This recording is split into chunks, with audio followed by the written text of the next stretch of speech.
In this episode, you're going to learn the power of mental health and why it is so critical to not only managing your money, but enjoying your money, the power of calming your nervous system and emotional state, and so much more. So today's free resource is our Millionaire Mindset Guide. You can go to themillionaireinsider.com/MMG. The Millionaire Mindset Guide teaches you how to think like a millionaire. So if you desire to not only have money, but have money and enjoy your money and your life, you're going to love this guide. You can access it at themillionaireinsider.com/MMG. The Millionaire Insider copyrights all materials and intellectual property. This information is for educational purposes only. It's not intended to replace any advisor or specialist or to provide any investment, financial, tax, retirement planning, or healthcare advice.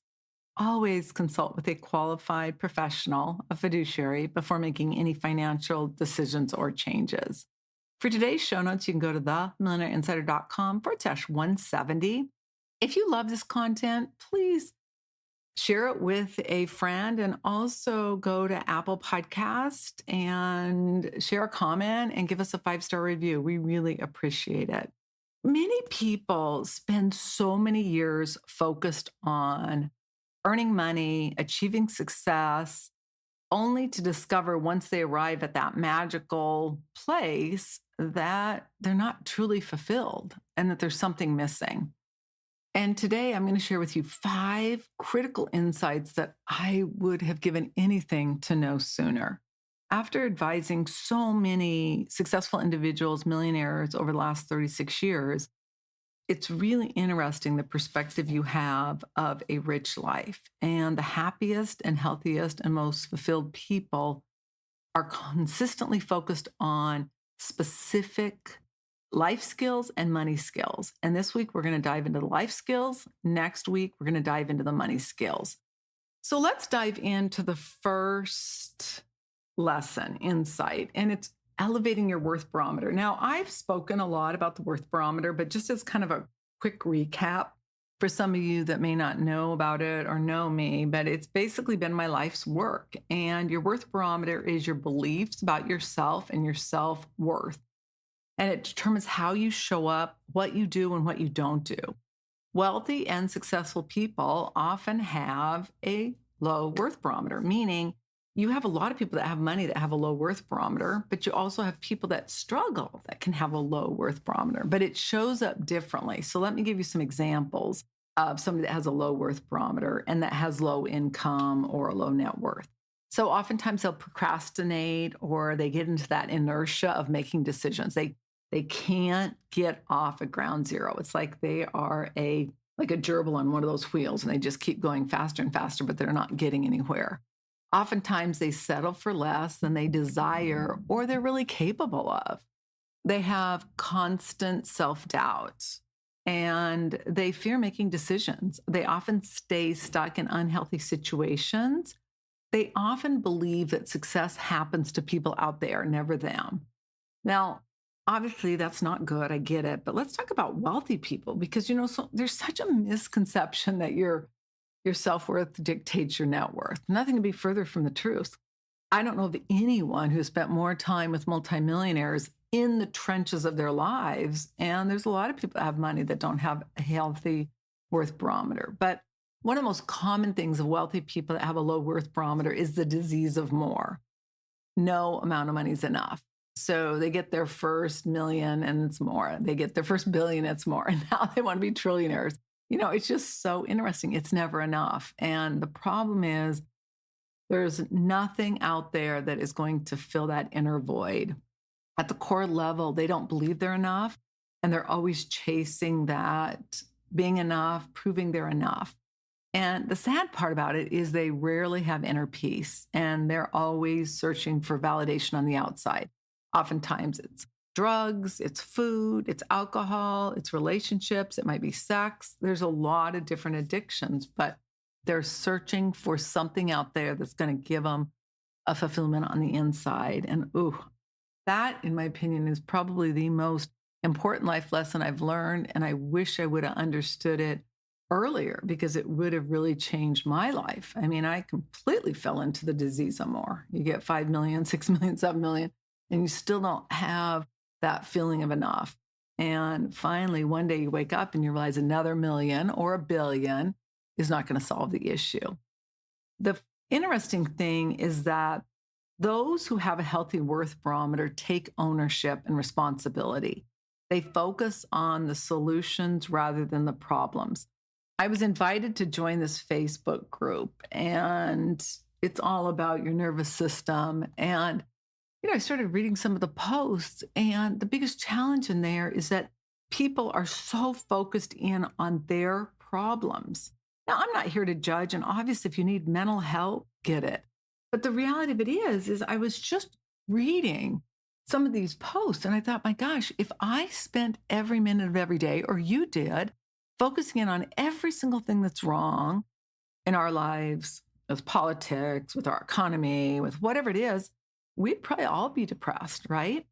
And so the issue is at some point, we got to really get clear on what we're choosing to focus in on and what we're choosing to see the situation as. Meaning, I just think, regardless of what happens to us, good, bad, or indifferent, it's there for a reason. And when we can focus in on the silver lining or why it's there, everything changes. They understand that all situations, including obstacles, have a silver lining, and they work on their relationship with themselves first. They understand that relationship and love they have for themselves dictates everything. So they're not focused in on relationships out there before they're focused in on relationships in here, and it changes everything. So one of the things that ties to this is you've got to learn how to regulate your nervous system and manage your emotions. That is absolutely critical to elevating your worth barometer. Most people spend way too much time in that fight or flight, that freeze or overwhelm, where they're just in that inertia. They can't do anything. Chronic stress impacts our health, our finances, our relationships, and ultimately our happiness. And it makes staying focused on the target we want to achieve difficult, if not impossible. We've got to learn to pause before reacting. We've got to learn to get really clear on what we want and then stay focused and do what we need to do regardless of how we feel. I'm going to use an example of this podcast. I'm on vacation down at our beach home, and things have just been really busy at work. And so here I am recording this podcast. Did I feel like it? No. Now, granted, it's 6:00 and we're going to be going out in a couple of hours to meet friends go see a band. But I'm like, I didn't feel like doing it. But I've been able to work through that because I've had so many experiences of not feeling like doing something and still doing it. And so again, you've got to pace yourself. You've got to figure out what works for you. But unfortunately, a lot of people who never achieve their goals never learn that life lesson of getting uncomfortable and being able to work through the not feeling like doing something. And it's a balancing act because you want to have that inner peace. You want to have that calmness, but you also want to be really clear on what the end goal is so that when you're having one of those temporary, oh, I don't feel like it, you can still work through it and do it. So important. One of the biggest issues with millionaires that I did not realize until I was a lot older is that we have a tendency of ignoring our emotions. So let me give you an example. We have a situation, and then from that, we have a thought about it. And then a normal person has an emotion about that, right? They feel something, and then an action, and then a result. But the problem with so many of us that have money is that we have a situation and a thought, and we go right to action and result. We just ignore that emotion. And I'm convinced that's why so many millionaires have heart issues, cancer, relationship problems, all the things that they think they're getting away with it, but we're not, right? Suppressed emotions can wreak havoc on our health, on our wealth, on our peace of mind, on everything. So what are some of the things you can do to really regulate your emotions? One is deep breathing. Just focus deep breathing. Focus in through the count of 8, through your nose, hold it for 8, and then release for 16, all through your nose. Walking out in nature. We're down here on the beach. First of all, we just have an incredible view. So I get to just look at the ocean, which is just so relaxing. But even with my broken leg, I'm still able to do about a mile a day on the beach. And it's just so relaxing. Meditation is a must. Having a gratitude practice. What are you grateful for? I read one post in this Facebook group, and this woman pointed out every single thing in her life that had ever gone wrong, like literally 10 years. I'm reading it. I felt depressed. I go, maybe go back and write all the good things that have happened over the 10 years. But those things are just things like, what are you focusing in on? We all have problems. We all have challenges. We all have things we wish we would have done better. Those of us that arrive at the goal, whatever our goal is, what our ideal life looks like, have just learned to work through those and focus in on the things we do and what we can do better. That is the key. Journaling can be helpful. And then really reducing exposure to negative news and social media is also important. So one of the things I encourage you to do before we move on to number 2 is just take some time and ask some questions and reflect on your own situation. What story am I telling myself on a daily basis? Is this story really helping me and others or hurting me or others? What would someone with a higher worth barometer believe, say, or do? I find those seem to be really helpful. You're going to never consistently outperform your beliefs about yourself. Yeah, maybe short term, but not long term. So I really encourage you, take the time to really work on elevating your worth barometer, regulating your emotions so you can really enjoy your life now and when you have the money you desire. All right, number 2, meditation. Oh my gosh, I think this is just literally probably one of the most important practices you can incorporate in your life. And it's really the secret weapon for getting clarity and peace. And it literally changed my life and it can yours too. So let's talk about why it matters. Meditation creates mental calmness and clarity. It reduces stress and anxiety. It can bring us back to the present moment so we're not analyzing the past or nervous about the future. It improves emotional resilience and patience, and it improves our ability to pause before we react. When you want to say something and you don't, yeah, like that. So what does it actually do? It actually calms the nervous system. There's so much research now where they'll look at people that are meditating and the entire brainwave of that person changes. Breast milk changes, blood changes. It's so fascinating. But it helps us to improve our focus, to create greater awareness, and to calm that mental chatter, to really quiet it down. The goal is to develop the calm muscle, the patience muscle. And that requires that we develop it. Just like when you go to the gym, you just wouldn't expect to have muscles if you didn't go to the gym. And yet so many people expect to have a patience muscle, and yet we don't take the time to develop it. And I get it. I am not the most patient person. It's something I've really had to work at. Even 5 minutes can have an impact. A lot of times people think, oh, it's hours. No, just a few minutes.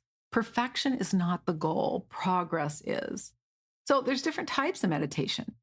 Breathing, which I think is critical, just breathing in, the count of 8, holding it. And we'll do another little set here in a minute. But, really looking at different types that work for you. Guided meditation, a gratitude meditation, even a walking meditation. Obviously, if you're doing a walking meditation, be careful, but those can be really powerful. So let's talk about this practice. I'm going to give you the actual go-to. So put your feet flat on the ground and just focus on your breathing in and out through your nose just for a couple of seconds here. And just relax your shoulders, relax your jaw, just relax. And I encourage you to start with 3 or 5 minutes and then increase from there. Breathe in to the count of 8 through your nose. You're going to do a deep abdominal breath from your perineal all the way to the top of your head. So breathe into the count of 8.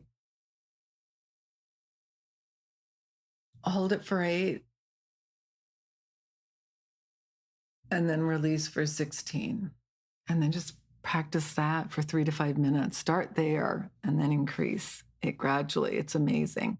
But some of the benefits I've seen and others have seen: clarity, focus, so much better ability to make decisions, more patience. I'm calmer. It takes me a lot more to get into that fight or flight. Less stress and better nervous system regulation, greater fulfillment, and improved relationships. A calm mind allows us to make better decisions about our health, our life, and our money. So I encourage you to consider meditation. All right, number three, sleep. Oh, God, I wish I would have known this one. It's really the foundation of health, happiness, and success. And it's not a negotiable. It's the time that allows our brain to reset, to rest, to clean out, and impacts everything from our memory, our mood, our energy, our focus, our health, our decision making. It affects our weight, our immune function, our emotional control, and even financial decisions. I find that when I am adequately rested and I'm on my A game, I make so much better decisions. And I even see that in my clients.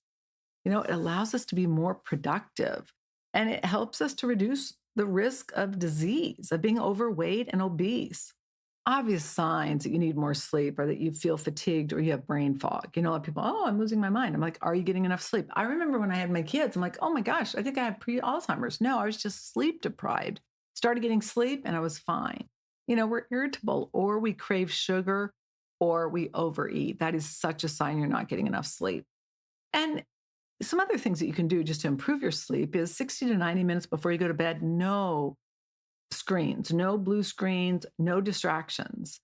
I encourage you to go to bed at the same time, create a bedtime routine, keep your room cool and dark, and then limit caffeine later in the day. In fact, hopefully you eliminate it almost completely, but I have a cup of green tea in the morning and that's it. And I will have some cocoa, but very little. It's just important. And then understanding that it's not just while you're in the accumulation phase that it matters, but the retirement connection. Good health creates more options in retirement, and sleep is such a critical component of that. It's one of the highest return investments you can make is getting sleep. So I encourage you to make that a priority. So a recap on some of the most important tips: maintain a consistent sleep schedule. I'm not great at that. Reduce screen time before bed, create a cool, dark sleeping environment, limit caffeine, and develop a relaxing bedtime routine. Now, this is really interesting. Like last night, I got to bed way too late. We've been just going. We went out last night. We had so much fun. My son's down here with us, one of my sons. And we just had so much fun. And I just got to bed too late. And so I can just feel it today. So, when I said, oh, I didn't really feel like doing this, a large part of it was my sleep. All right, number 4, nutrition and hydration, fueling your body. Food affects every aspect of our life: our energy, our focus, our mood, our weight, and our longevity. And the key is really eating whole, nutritional, dense foods, drinking more water. So many people are chronically dehydrated, and that impacts our focus and our energy. I encourage you to drink 50% of your body weight in ounces each day. So if you weigh 120 pounds, you should be drinking 60 ounces of water a day. I encourage you to build meals around lean protein, non-starchy vegetables, healthy fats like avocado, flax seeds, basil seeds, hemp seeds, things such as that. Avocado's great, olive oil is great. And then really eating high quality food. Protein is so important because it builds muscle and it helps control hunger. And it supports healthy aging, and it's very important as we get older. As I mentioned, healthy fats. Fatty fish are also a good one. And then sugar, avoiding sugar. I think completely eliminating sugar is critical. It's hard to do it. I get it. But it contributes to inflammation, to energy crashes, to weight gain, and even a greater risk of disease. I personally do a very low carb diet. And if you're going to eat carbohydrates, focus in on complex carbohydrates, quinoa, oats, things such as that. But I just know that I do feel better when I'm eating a low carb, no sugar diet. And then, I really encourage you to just focus in on small changes versus major ones and just gradually progress. The saying goes, you are what you eat. So before you put something in your mouth, really think about that. All right. And then number 5 is exercise, moving your body to create a better life. Now, some of these things we all know, right? And yeah, like sleep. I know how important sleep is. I didn't know how important it was early in my career, but even as much as I know it, I still don't always do a great job at it. Now, exercise, I get that. Most of us do. And yet, are we really doing what we need to do? Are we combining stretching with weight training and with cardio? Exercise is one of the best investments I've made as many of my clients have. It improves our physical health. I share with you, I broke my leg skiing 6 months ago. And I remember one of the nurses said, most of the patients can't even get out of bed. Now, some can, obviously, the ones that broke their leg skiing can. But she said, you can't imagine how many people break their leg or break something and can't get out of bed. Just like the woman next to me, she broke her shoulder and she could not even get out of bed. It was just, unfortunate. Exercise supports our mental health. It reduces stress, and movement is actually shown to increase longevity and improve our health long term. So important. It helps to really get us into a state where we have the confidence to do what we need to do so we can achieve our goal. Stretching is so important. It improves mobility and reduces injury risk, and it helps independence as we age. Yoga is really about flexibility, strength, and mindfulness. It helps calm our nervous system, and it improves balance and stability. Pilates helps us strengthen our core and improves our posture. And just like yoga, it makes us much more aware. Now, I've started doing mat Pilates just because at the transition from barely walking to before I started doing any weight training. And it was powerful. Now, I don't like to do Pilates where it's too much pressure on my wrists. Some of the instructors do a little bit too much of that. But boy, it's been so powerful in my recovery. And I encourage you to entertain it. And then cardio. Cardio for me is like a no-brainer, but that supports our heart health. It improves endurance, and it helps us maintain our weight and increase our energy. Weight training, that's a no-brainer. Our muscle mass, especially for women, bone density is so critical. And it really helps us to protect against age-related decline. They have so many studies that prove that. It helps our metabolism. The key is really just consistency. We don't have to be perfect. We just simply need to move and be doing something. Just start where you are, whether it's walking, stretching, light weights, even starting a class. I find that group classes are really powerful. In fact, I was at home last Saturday and I went to class I used to go to a lot. And one of my friends who's a doctor was behind me, and she came up, she goes, "Gosh, I can't believe how well you did." And I said, well, I've only been to one other weight training, but I did do pretty well. And she said she could kind of tell that I've lost definitely some muscle, but it was like I was able to do all the exercises. And going to a class and having somebody there that kind of holds you accountable, and that's kind of like your partner in crime, I think is really helpful. Now, for other people, they like home workouts. I don't care what it is, just do something. A stronger body leads to a better life. Motion creates energy, energy creates momentum, and it allows us to do what we need to do around our money, around our health, and around our life. So in conclusion, creating a richer life is rarely about one dramatic change. It's about those small actions we take every day. And I hope these 5 lessons will help you, elevating your worth barometer, regulating your emotions, meditating, prioritizing sleep, getting the fuel you need to operate effectively, and then regularly exercising is so critical. And none of these lessons I shared are like life-changing. And yet, if you're like me, there's areas you can make some tweaks, and there's areas where you can put more focus on it. The goal is not perfection. It is progress, my friend. So I encourage you to choose one lesson from today's episode and then commit to taking action. And once you take action on that, then another one. Those small improvements today can create extraordinary results over time. I wish I would have focused more on some of these earlier in my life, but it's never too late. So I hope you enjoyed them. For today's free resource, you can go to themillionaireinsider.com/MMG. That's our Millionaire Mindset Guide. That's just going to teach you how to think about money, about life, about success. So again, themillionaireinsider.com/MMG. Thank you so much for joining me. I'm Annette Ba'u. All international copyrights are reserved. Bye for now.